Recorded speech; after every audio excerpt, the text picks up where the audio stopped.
মা আমেনা কলসি ভরে নিয়ে যখন ঘরে ফেরার পথ ধরলেন, আকাশ হঠাৎই পাখিদের ডানায় ভরে গেল। এ কোনো সাধারণ পাখি নয়, তাদের ডানায় ছিল সোনালী আভা। তাদের কিচিরমিচিরের শব্দ ছিল সুরের মতো। মা আমেনা থেমে গেলেন। পাখিরা তার মাথার উপর চক্কর দিতে লাগলো, যেন তাকে পাহারা দিচ্ছে। হঠাৎ পাখিদের মধ্যে একটি পাখি মা আমেনার ঠিক মাথার উপরে নেমে এলো, ডানাগুলো ছড়িয়ে দিল এবং মানব কণ্ঠের মতো নরম আওয়াজে শব্দ করতে লাগলো এবং বলতে লাগলো, হে নবীর আম্মাজান, আপনাকে সালাম জানাই। পাখিটি বলতে লাগলো, আপনার গর্ভে আছেন সেই মহান নবী যিনি আল্লাহর রহমত হয়ে দুনিয়া ও আখিরাতকে আলোকিত করবেন। আপনি ধন্য, আপনি মর্যাদাময়ী, আপনি এমন এক সন্তানের মা যিনি দুজাহানের জন্য রহমত। প্রকৃতি যেন স্তব্ধ হয়ে গেল।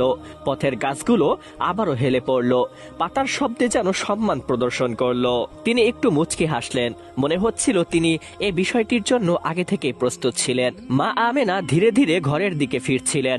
কলসিটি যেন খুবই হালকা লাগছিল, হৃদয় ভরেছিল আলোয়। প্রতিটি পা ফেলতেই মনে হচ্ছিল এই পৃথিবী তার গর্ভের শিশুর জন্য অপেক্ষায় দাঁড়িয়ে আছে। তিনি যেই পথ দিয়েই হাঁটতেন সেই পথটি সুগন্ধে ভরে যেত, মৃদু কোমল স্বর্গীয় এক সুগন্ধি, যার সাথে এই দুনিয়ার কোনো সুগন্ধিরই তুলনা হয় না। এটা এমন এক ঘ্রাণ যেন কেবল জান্নাতের বাগান থেকেই আসছে। মা আমেনা নিজেই বুঝতে পারতেন না এই সুগন্ধি কোথা থেকে আসছে। তিনি বাড়ির উদ্দেশ্যে সেই পথ দিয়েই হেঁটে যাচ্ছিলেন। সেদিন রাস্তায় কিছু নারী পুরুষ নিজেদের কাজে ব্যস্ত ছিল। কেউ পানি আনতে, কেউ বাজারে, কেউ সন্তান কোলে নিয়ে হাঁটছিল।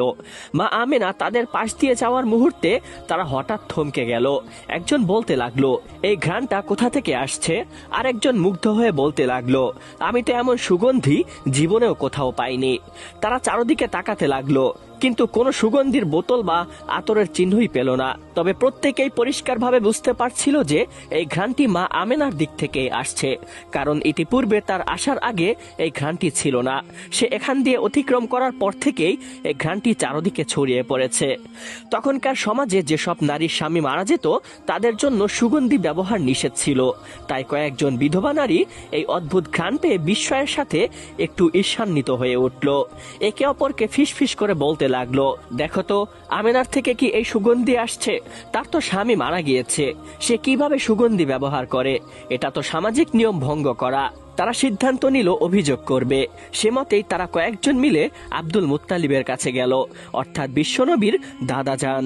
সেই সময় বিশ্বনবীর দাদা আব্দুল মুত্তালিব পবিত্র কাবা শরীফের দায়িত্বে ছিলেন এবং মক্কার কুরাইশ বংশের একজন সম্মানিত ও গণ্যমান্য ব্যক্তি ছিলেন। তিনি যেমন সম্মানিত ছিলেন তেমন ধনাঢ্যও ছিলেন। কিছু ঐতিহাসিকবিদদের মতে বর্তমান টাকার প্রায় 250 কোটি টাকার মালিক ছিলেন আব্দুল মুত্তালিব। তখন